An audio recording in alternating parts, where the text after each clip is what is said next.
टीपू सुल्तान को लेकर कर्नाटक कोर्ट में फिर से गहमा गहमी हो गई है। फिर से टीपू सुल्तान का जिन बाहर आ गया है। मुंबई सरकार ने स्कूली किताब में टीपू सुल्तान का कद घटाने का फैसला कर लिया है। अब टीपू सुल्तान सुपर हीरो वाली इमेज स्कूली किताबों में मिटा दी जाएगी। और मैं आपको यह बताना चाहता हूं, टीपू सुल्तान को लेकर आए दिन विवाद होता रहता है। कांग्रेस और जेडीएस टीपू सुल्तान की जयंती बड़े धूमधाम से मनाती है, तो वहीं बीजेपी इसका खुलकर विरोध करती है। किताब में टीपू सुल्तान के संबंध में जानकारी तो दी जाएगी, लेकिन ग्लोरीफाई करने वाला चैप्टर हटा दिया जाएगा। अभी सरकार का फैसला लागू होना बाकी है, लेकिन सियासत बहुत तेजी से हो रही है।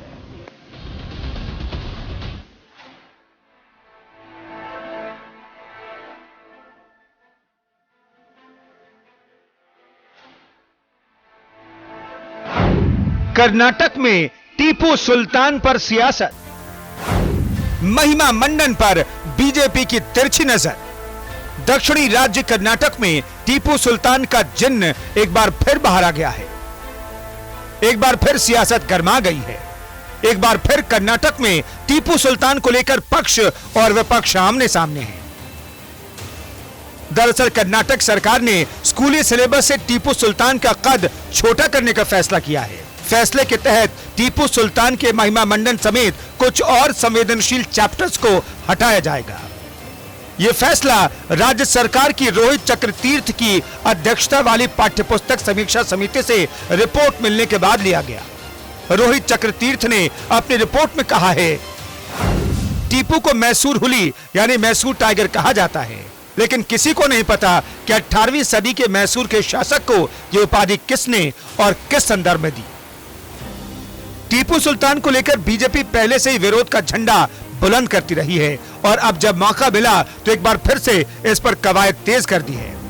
कर्नाटक के प्राथमिक और माध्यमिक शिक्षा मंत्री बीसी नागेश ने कहा है कि कमेटी ने राज्य की किताबों में और खास तौर से टीपू सुल्तान से जुड़ी चीजों में संशोधन की सिफारिश की है।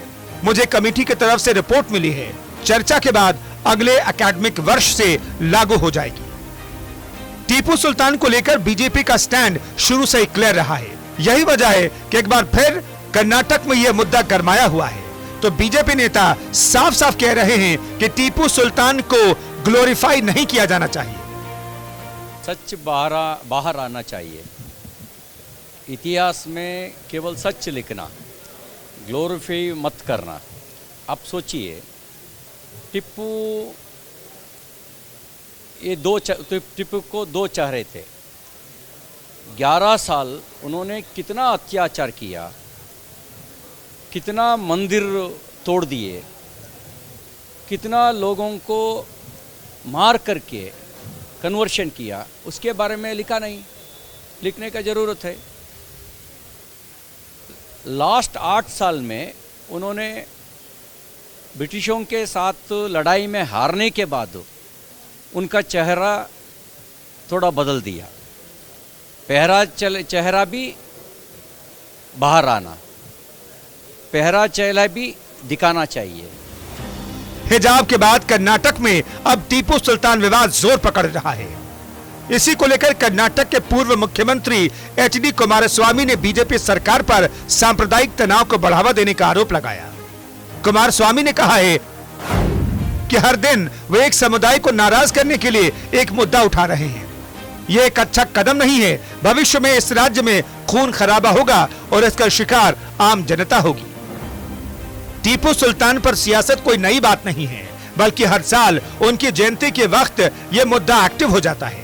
ऐसे में अब सवाल उठता है कि इतिहास की किताब में जिन्हें मैसूर का शेर बताया जाता है, बीजेपी को उस टीपू सुल्तान से इतना परहेज क्यों है। तो आइए आपको बताते हैं कि इसके पीछे बीजेपी का तर्क क्या है। बीजेपी के मुताबिक टीपू सुल्तान ने अपने शासन का प्रयोग हिंदुओं का धर्मांतरण कराने के लिए किया। मंदिरों को तोड़ा, ईसाइयों के गिरजाघरों पर भी हमला बोला, युद्ध में बंदी हिंदुओं और हिंदू महिलाओं के साथ बदसलूकी की। बीजेपी का अपना तर्क है तो विरोधियों का अपना। वहीं लेखिका क्रेग ब्रिटलबैंक ने अपनी किताब tiger the life of Tipu Sultan में लिखती हैं, अगर आपको टीपू का दूसरे धर्म के प्रति लगाव समझना है तो उसे ऐसे समझिए कि उन्हें बाघ से लगाव था, जिसकी हिंदू धर्म में काफी मान्यता है। वे इसे शक्ति का प्रतीक मानते थे। शिवाजी भी बाघ की खाल पर बैठते थे और खाल ओढ़ते भी थे। टीपू ने केरल में 67 जमीनें दी थी, जिन पर मस्जिद और मंदिर दोनों बनाए गए। रंगनाथ मंदिर पर सिल्वर टीपू के आदेश पर ही लगाया गया था। उस मंदिर पर हाथी की प्रतिमाएं भी लगवाई गई। ऐसे में आइए आपको बताते हैं कि टीपू सुल्तान कौन थे। मैसूर के सुल्तान हैदर अली के सबसे छोटे बेटे थे। उनका जन्म 20 नवंबर 1750 को हुआ था। टीपू सुल्तान को कई नाम से जाना जाता है। उन्हें टीपू साहिब और फतेह अली टीपू के नाम से पुकारा जाता था। 17 साल की उम्र में टीपू सुल्तान ने पहली लड़ाई लड़ी थी। 1765 और 1779 के बीच कई मौकों पर मराठों के खिलाफ लड़ाई लड़ी थी। कर्नाटक में टीपू सुल्तान की जयंती मनाने पर भी टकराव देखा जा चुका है। 2015 में सिद्धरमैया के नेतृत्व वाली कांग्रेस सरकार ने 10 नवंबर को टीपू जयंती मनाने की शुरुआत की थी। इस सालाना समारोह का बीजेपी ने मुखर विरोध किया था। हालांकि एचडी कुमारस्वामी के नेतृत्व वाली कांग्रेस जेडीएस गठबंधन सरकार ने भी इस आयोजन को बरकरार रखा। साफ है कि कर्नाटक में भविष्य में टीपू सुल्तान को मैसूर ऑफ सुल्तान के नाम से नहीं पुकारा जाएगा। देखना दिलचस्प होगा कि कर्नाटक में बीजेपी की टीपू वाली सियासत क्या रंग लाती है। Bureau report, news India.